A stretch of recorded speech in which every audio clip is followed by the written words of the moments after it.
The Story of the Yara, from the Brown Fairy Book, edited by Andrew Lang. Down in the south, where the sun shines so hotly that everything and everybody sleeps all day, and even the great forests seem silent except early in the morning and late in the evening, down in this country there once lived a young man and a maiden. The girl had been born in the town and had scarcely ever left it. But the young man was a native of another country, and had only come to the city near the great river because he could find no work to do where he was. A few months after his arrival, when the days were cooler and the people did not sleep so much as usual, a great feast was held a little way out of the town, and to this feast everyone flocked from 30 miles and more. Some walked, and some rode, some came in beautiful golden coaches, but all had on splendid dresses of red or blue, while wreaths of flowers rested on their hair. It was the first time that the youth had been present on such an occasion, and he stood silently aside watching the graceful dances and the pretty games played by the young people. And as he watched, he noticed one girl dressed in white with scarlet pomegranates in her hair, who seemed to him lovelier than all the rest. When the feast was over, and the young man returned home, his manner was so strange that it drew the attention of all his friends. Through his work next day, the youth continued to see the girl's face, throwing the ball to her companions or threading her way between them as she danced. At night sleep fled from him, and after tossing for hours on his bed, he would get up and plunge into a deep pool that lay a little way in the forest. This state of things went on for some weeks. Then, at last, chance favored him. One evening, as he was passing near the house where she lived, he saw her standing with her back to the wall, trying to beat off with her fan the attacks of a savage dog that was leaping at her throat. Alonzo, for such was his name, sprang forward, and with one blow of his fist stretched the creature dead upon the road. He then helped the frightened and half-fainting girl into the large, cool veranda where her parents were sitting, and from that hour he was a welcome guest in the house, and it was not long before he was the promised husband of Julia. Every day when his work was done, he used to go up to the house, half hidden among flowering plants and brilliant creepers, where hummingbirds darted from bush to bush, and parrots of all colors, red and green and gray, shrieked in chorus. There he would find the maiden waiting for him, and they would spend an hour or two under the stars, which looked so large and bright that you felt as if you could almost touch them. "What did you do last night after you went home?" suddenly asked the girl one evening. "Just the same as I always do," answered he.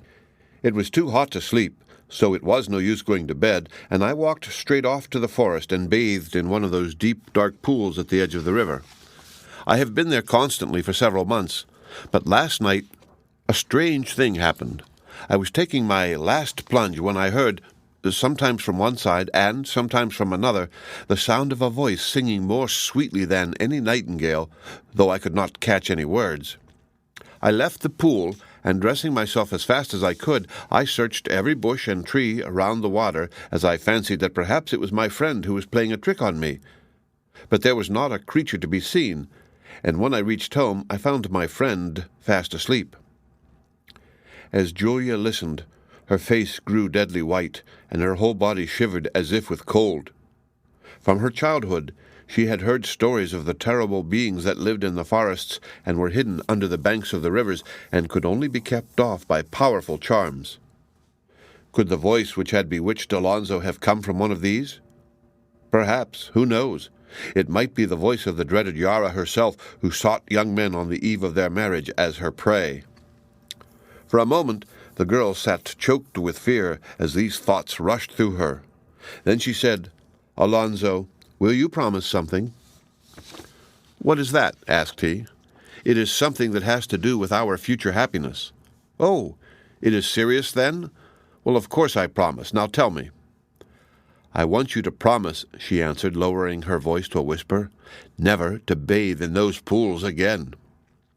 "But why not, queen of my soul?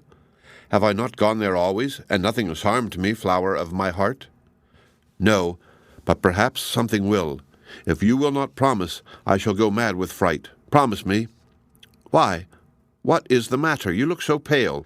Tell me why you are so frightened." "Did you not hear the song?" she asked, trembling. "Suppose I did. How could that hurt me? It was the loveliest song I ever heard." "Yes, and after the song will come the apparition. And after that?" "After that? I don't understand." "Well, after that? After that, death." Alonzo stared at her. Had she really gone mad? Such talk was very unlike Julia, but before he could collect his senses, the girl spoke again. "That is the reason why I implore you never to go there again, at any rate till after we are married." "And what difference will our marriage make?" "Oh, there will be no danger then. You can go and bathe as often as you like." "But tell me why you are so afraid." "Because the voice you heard? I know you will laugh, but it is quite true. It was the voice of the Yara." At these words, Alonzo burst into a shout of laughter, but it sounded so harsh and loud that Julia shrank away, shuddering. It seemed as if he could not stop himself, and the more he laughed, the paler the poor girl became, murmuring to herself as she watched him, "Oh, heaven! You have seen her! You have seen her! What shall I do?" Faint as was her whisper, it reached the ears of Alonzo, who, though he still could not speak for laughing, shook his head. "You may not know it, but it is true. Nobody who has not seen the Yara laughs like that." And Julia flung herself on the ground, weeping bitterly. At this sight, Alonzo became suddenly grave, and kneeling by her side, gently raised her up. "Do not cry so, my angel," he said. "I will promise anything you please. Only let me see you smile again." With a great effort, Julia checked her sobs and rose to her feet. "Thank you," she answered. "My heart grows lighter as you say that. I know you will try to keep your word and to stay away from the forest, but the power of the Yara is very strong, and the sound of her voice is apt to make men forget everything else in the world. Oh, I have seen it, and more than one betrothed maiden lives alone, broken-hearted. If ever you should return to the pool where you first heard the voice, promise me that you will at least take this with you." And opening a curiously carved box, she took out a seashell shot with many colors and sang a song softly into it. "The moment you hear the Yara's voice," said she, "put this to your ear, and you will hear my song instead. Perhaps, I do not know for certain, but perhaps I may be stronger than the Yara." It was late that night when Alonzo returned home. The moon was shining on the distant river, which looked cool and inviting, and the trees of the forest seemed to stretch out their arms and beckon him near. But the young man steadily turned his face in the other direction and went home to bed. The struggle had been hard, but Alonzo had his reward next day in the joy and relief with which Julia greeted him. He assured her that, having overcome the temptation once, the danger was now over. But she, knowing better than he did the magic of the Yara's face and voice, did not fail to make him repeat his promise when he went away. For 3 nights Alonzo kept his word, not because he believed in the Yara, for he thought that the tales about her were all nonsense, but because he could not bear the tears with which he knew that Julia would greet him if he confessed that he had returned to the forest. But in spite of this, the song rang in his ears and daily grew louder. On the 4th night, the attraction of the forest grew so strong that neither the thought of Julia nor the promises he had made her could hold him back. At 11 o'clock, he plunged into the cool darkness of the trees and took the path that led straight to the river. Yet for the first time, he found that Julia's warnings, though he had laughed at her at the moment, had remained in his memory, and he glanced at the bushes with a certain sense of fear which was quite new to him. When he reached the river, he paused and looked round for a moment to make sure that the strange feeling of someone watching him was fancy, and he was really alone. But the moon shone brightly on every tree, and nothing was to be seen but his own shadow. Nothing was to be heard but the sound of the rippling stream. He threw off his clothes, and was just about to dive in headlong when something, he did not know what, suddenly caused him to look round. At the same instant the moon passed from behind a cloud, and its rays fell on a beautiful golden-haired woman standing half-hidden by the ferns. With one bound he caught up his mantle and rushed headlong down the path he had come, fearing at each step to feel a hand laid on his shoulder. It was not till he had left the last trees behind him and was standing in the open plain that he dared to look round, and then he thought a figure in white was still standing there waving her arms to and fro. This was enough. He ran along the road harder than ever, and never paused till he was safe in his own room. With the earliest rays of dawn, he went back to the forest to see whether he could find any traces of the Yara. But though he searched every clump of bushes and looked up every tree, everything was empty, and the only voices he heard were those of parrots, which are so ugly that they only drive people away. "I think I must be mad," he said to himself, "and have dreamt all that folly," and going back to the city he began his daily work.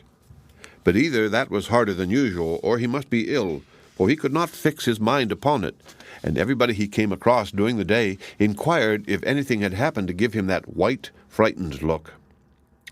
"I must be feverish," he said to himself. "After all, it is rather dangerous to take a cold bath when one is feeling so hot." Yet he knew while he said it that he was counting the hours for night to come, that he might return to the forest. In the evening he went as usual to the creeper-covered house. But he had better have stayed away, as his face was so pale and his manner so strange that the poor girl saw that something terrible had occurred. Alonzo, however, refused to answer any of her questions, and all she could get was a promise to hear everything the next day. On pretense of a violent headache, he left Julia much earlier than usual and hurried quickly home. Taking down a pistol, he loaded it and put it in his belt, and a little before midnight he stole out on the tips of his toes so as to disturb nobody. Once outside, he hastened down the road which led to the forest. He did not stop till he had reached the river pool, when, holding the pistol in his hand, he looked about him. At every little noise, the falling of a leaf, the rustle of an animal in the bushes, the cry of a night bird, he sprang up and roosted his pistol in the direction of the sound. But though the moon still shone, he saw nothing, and by a kind of dreamy state seemed to steal over him as he leant against a tree. How long he remained in this condition he could not have told, but suddenly he awoke with a start on hearing his name uttered softly. "Who is that?" he cried, standing upright instantly. But only an echo answered him. Then his eyes grew fascinated with the dark waters of the pool close to his feet, and he looked at it as if he could never look away. He gazed steadily into the depths for some minutes, when he became aware that down in the darkness was a bright spark which got rapidly bigger and brighter. Again that feeling of awful fear took possession of him, and he tried to turn his eyes from the pool, but it was no use. Something stronger than himself compelled him to keep them there. At last the waters parted softly, and floating on the surface he saw the beautiful woman whom he had fled from only a few nights before. He turned to run, but his feet were glued to the spot.